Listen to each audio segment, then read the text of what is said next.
Greetings from the apocalypse.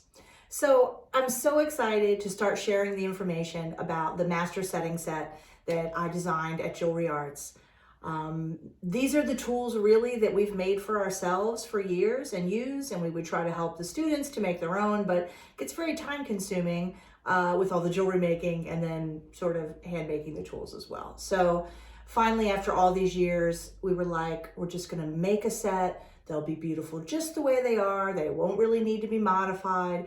And that way people can just like start using them right away.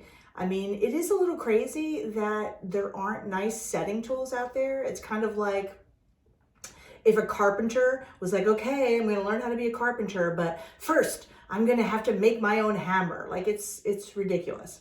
So I'm gonna be doing tons more videos and showing you how to use them and all about them. But I thought today we would just start with an introduction to like the most basic setting tool there is, which is a bezel roller. And that's what we use to roll a bezel closed. So if you've only had exposure to the pretty crappy ones that you can buy, you may not even really understand how a bezel roller is supposed to work. So let me explain. A bezel roller is supposed to work in the palm of your hand. So the handle should fit right in your palm, and then your thumb and your forefinger should be sitting on either side, right sort of at the end.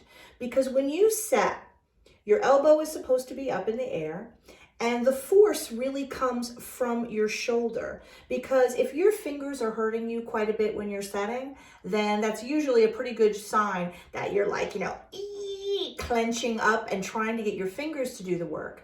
When the truth is, your fingers should be relatively relaxed and just guiding it, and all the force should come from your shoulder. Now, I'm pretty short, so I usually stand up when I set. So for example, if I were working right here, I would get my elbow up in the air, because I guarantee if your elbow isn't up in the air, you're not getting your tool to 45 degrees.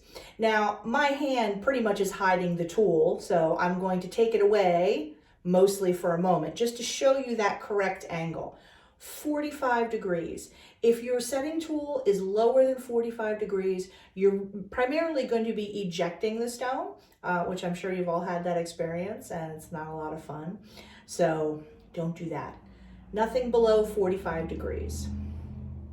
So being able to get the proper leverage and the proper hand position is really everything, because I'm sure you've all had the experience when you're trying to set, pardon me as I readjust myself,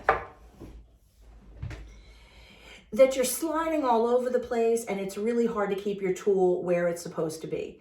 Now, one of the reasons that I decided to design my own tool was because the tools are made really poorly. And then what do students do? Students don't say, oh, this tool must be lousy.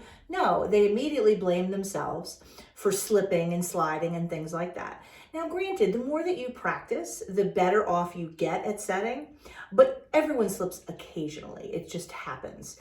And if you have a really narrow tool up at the top, you tend to slide a lot more.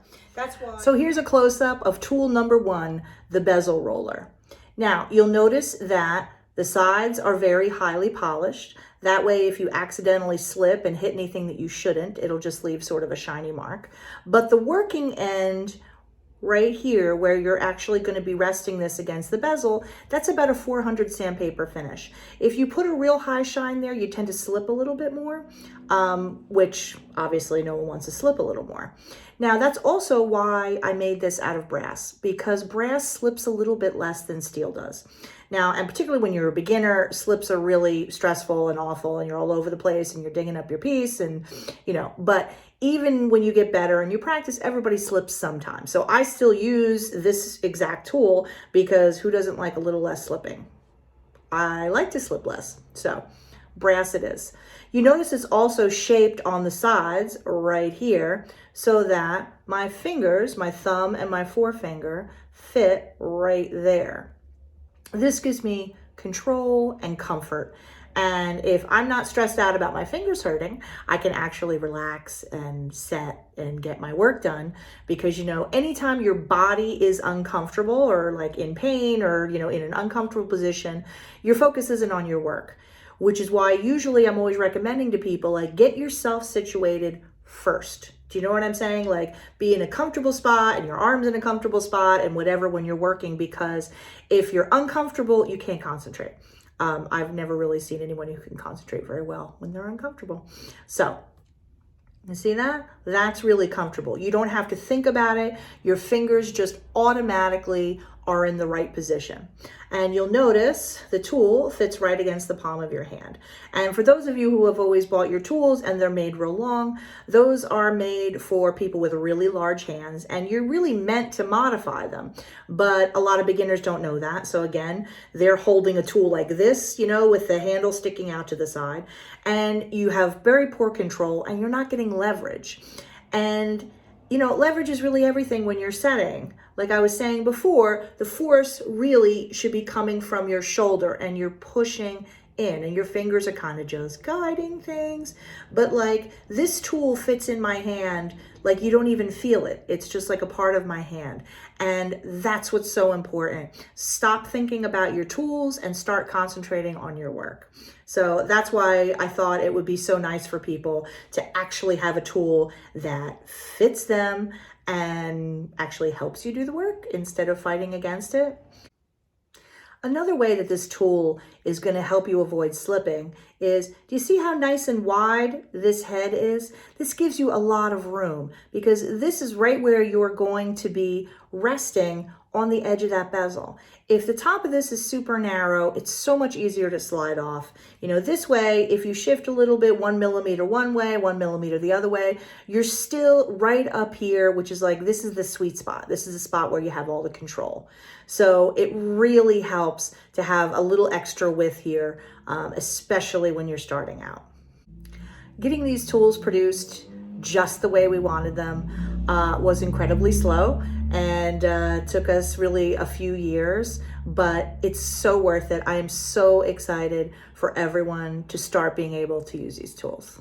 What I would normally do in my setting workshops is I would have everybody take out their setting tool and we would chop off the end and sand it and like do some modifications. But you know, it takes hours and hours, and most people, you know, are impatient enough to make their jewelry and they don't want to be like hand making their tools.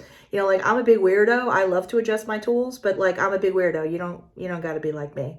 So that's really the reason why this whole set came to be. I don't see why people should have to struggle to be able to use the most basic tools. I mean, setting stones is like one of those, you know, super one-on-one things. I mean, most people make jewelry because they want to like put some stones in there. I mean, not everybody, but you know, stones are pretty fun and pretty important. So this will really help you, this bezel roller. I've been loaning it out to students for a long time and modifying other people's, and they work amazing. I guarantee you will love it, and it'll make your setting a whole lot easier.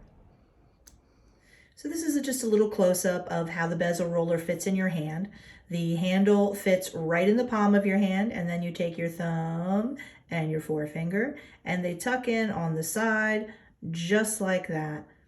It's extremely comfortable, and it gives you great control.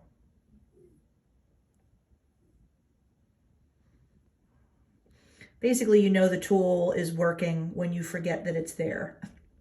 And that's what I like in my tools, is I want to sort of forget that they exist and just concentrate on what I'm doing.